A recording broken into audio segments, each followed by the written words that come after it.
नमस्कार। प्रस्तुत है देवेंद्र धर के काव्य संग्रह सुबकते पन्नों पर बहस से कुछ कविताएं। आज सुनिए, मैं वो गीत नहीं लिखूंगा शीर्षक से कविता। अब मैं वो गीत नहीं लिखूंगा जो कानों तक नहीं पहुंचते, जिन गीतों की जुबान नहीं होती। मैं पैने दांतों वाले गीत लिखूंगा। वो गीत नहीं लिखूंगा जो जमीन से पैदा नहीं होते। वो गीत अब नहीं बनते जो मेरी चेतना में रहते हैं। ये गीत हैं जो जड़ हैं, मृत पैदा होते हैं, जन्म से पहले ही मां की कोख छोड़ते नजर आ रहे हैं, एकदम बिकाऊ से।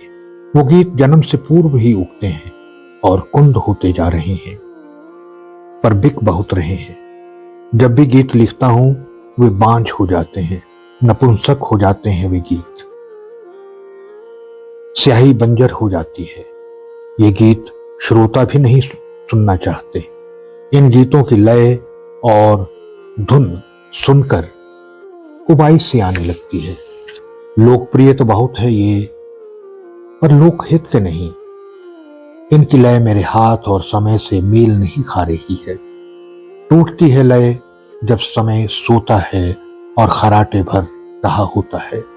किसी भीमकाय दैत्य की तरह कोई दोस्त, कोई साथी कुछ तो बताए कि वो गीत कैसे लिखे गए थे, जिनसे हवा खुशगवार बनी थी, जिन्हें सब गुनगुनाया करते थे। आखिर ऐसी क्या काल छाया पड़ी कि हर गीत हारता चला गया। एक टूटे हथियार सा गिरा पड़ा, ये वही गीत नहीं। जब किसान फसल बीते, मजदूर श्रम करते, उत्सव में, विवाह में, जन आंदोलनों में, हर सुख दुख में गाए जाते रहे हैं। क्या करोगे वे गीत लिखकर जो टूटे फटे चल रहे हैं। फिर वे गीत लिखना मजबूरी है उन सब के लिए, अपनी पहचान बनाए रखने के लिए। अब सुनिए थाली के रंग शीर्षक से कविता। खाली रोटी नहीं होती, थाली में रोटी आ जाती है, और कभी तो थाली खाली भी नजर आती है। थाली का रोटी से रिश्ता बहुत ही मजबूत होता है।